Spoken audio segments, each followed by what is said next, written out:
شروع اللہ کا نام لے کر جو بڑا مہربان نہایت رحم والا ہے۔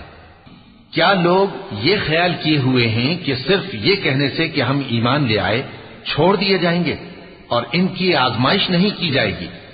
اور جو لوگ ان سے پہلے ہو چکے ہیں ہم نے ان کو بھی آزمایا تھا اور ان کو بھی آزمائیں گے، سو اللہ ان کو ضرور معلوم کرے گا جو اپنے ایمان میں سچے ہیں اور ان کو بھی جو جھوٹے ہیں۔ کیا وہ لوگ جو برے کام کرتے ہیں یہ سمجھے ہوئے ہیں کہ یہ ہمارے قابو سے نکل جائیں گے؟ جو فیصلہ یہ کرتے ہیں برا ہے۔ جو شخص اللہ کی ملاقات کی امید رکھتا ہو تو اللہ کا مقرر کیا ہوا وقت ضرور آنے والا ہے، اور وہ سننے والا ہے، جاننے والا ہے۔ جو شخص محنت کرتا ہے تو اپنے ہی فائدے کے لیے محنت کرتا ہے، بے شک اللہ تو سارے جہان سے بے نیاز ہے۔ اور جو لوگ ایمان لائے اور نیک عمل کرتے رہے ہم ان کے گناہوں کو ان سے دور کر دیں گے اور ان کو ان کے اعمال کا بہت اچھا بدلہ دیں گے۔